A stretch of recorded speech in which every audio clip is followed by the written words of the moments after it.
Banyak orang-orang yang bikin statement tentang kasusnya Blue kan, kasusnya Code Blue. Di sini aku mau bilang ya tentang kasus-kasus review makanan. Aku bilang semuanya itu punya kesalahan. Oke, kita bahas satu persatu ya.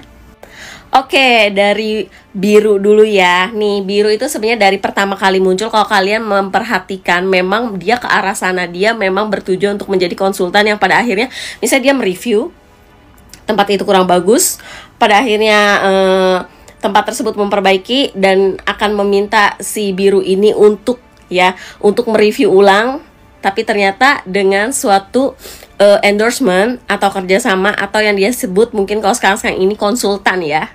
Sebenarnya gampangnya ya ke arah sana, sudah dari dulu sebenarnya kalau kalian teliti dan paham itu udah dari dulu arah dia tuh ke arah sana.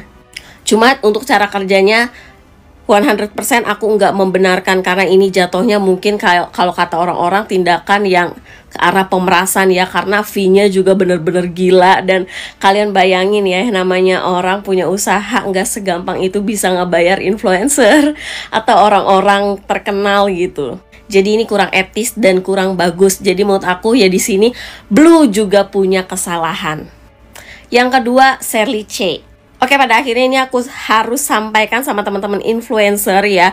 Kalau kalian memang kerjanya mereview random untuk YouTube kah, untuk konten kalian di manakah ya, memang alangkah baiknya dan alangkah etisnya ketika mendapatkan sesuatu yang memang mencurigakan, mengganggu gitu, sesuatu itu jangan langsung di-post dan di-review dan di-up gitu. Kalau bisa dikomunikasikan, kalaupun emang gak bisa dikomunikasikan, lebih baik jangan di-up ya. Lebih baik jangan di-up langsung, tapi kalian ya bilang aja nggak rekomendasi di aku, udah gitu aja gitu ya, jangan di up gitu, karena ya manusiawi lah ya, yang namanya kerja di pabrik pun ya sehigienisnya pasti ada aja kecolongannya, apalagi yang human gitu kan. Jadi pelajaran buat semua reviewer juga untuk lebih wise lagi ya.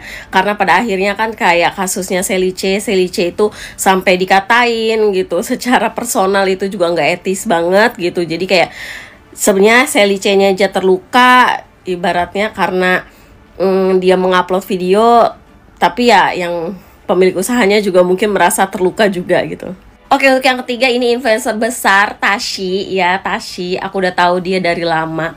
Nah, untuk Tashi karena memang harusnya Tashi sudah mengakui ya kalau memang itu pure kesalahan dia dari mereview makanan dari Cimehong sendiri, dimana kalau kita lihat makanan itu tuh mungkin sudah masuk freezer kulkas gitu ya, jadi akhirnya membeku seperti itu. Karena kalau memang kita taruh di suhu ruang biasa itu nggak akan seperti itu. Kalaupun kita ibaratnya udah freezer, alangkah lebih baiknya kan di microwave. Tapi mungkin Tashi di sini ada keteledoran gitu, atau nggak ada komunikasi sama timnya gitu, ada komunikasi yang kurang gitu sama timnya. Nah, ini juga perlu dikoreksi. Dan syukurnya sih menurut aku Tashi ini rendah hati ya. Terus udah itu dia juga udah minta maaf duluan sama Cimehong, dan sepertinya dia juga menyadari kesalahannya, sangat-sangat menyadari gitu. Jadi kayak pembelajaran aja untuk Tashi ke depannya lebih wise. Dan berikutnya itu Cici Mahal Pick lah ya. Cici Mahal Pick ini sebenarnya ya menurut aku pembelajaran banget ya. Dia nggak 100% bener kok guys. Kenapa aku bisa bilang kayak gitu? Pertama, dia pernah mereview makanan dia di depan sebuah toko.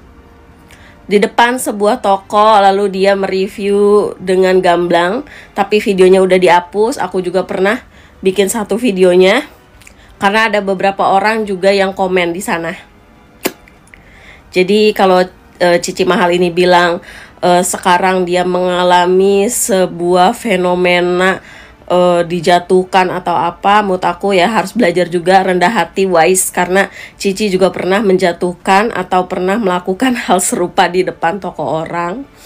Jadi lebih wise, dan dari sini kita tahu sifatnya Cici kayak gimana gitu. Kita juga tahu, belajar juga gimana cara Cici membangun usaha dari nol gitu kan, berjuang mati-matian gitu menjaga usaha Cici. That nice, very very nice, good mom, but ya berusahalah untuk tidak sembarangan menjudge orang, apalagi kepribadian seseorang, membawa-bawa penyakit seseorang ya.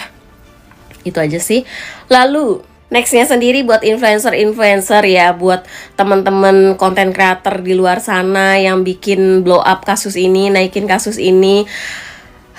Guys, kita nggak bisa membenarkan satu orang. Misal kita bilang si A bener, si B salah, si A bener, si B salah. Semuanya punya kesalahan. Aku nggak ada di posisi siapapun di sini. Aku bilang semuanya punya kesalahan, ya. Semuanya punya kesalahan. Nggak ada yang paling bener, nggak ada yang paling salah. Intinya semua punya kesalahan. Yang punya usaha semua perbaiki usaha kalian, jaga kehigienisan. Terus udah itu juga belajar untuk mengelola sebuah bisnis ya. Menanggapi customer service kalian itu ya, ilmu customer service kalian tuh harus diperbaiki gitu ya, harus di-upgrade. Jangan seenaknya juga. Kalau kalian punya usaha, kalian bisa seenaknya sama customer kalian. Dan buat para konten reviewer juga, be wise. Aku bilang terus be wise. Kenapa? Karena kita juga ya di sini mengemban amanah, di mana orang-orang itu punya usaha dan membangun usaha mereka dengan susah payah.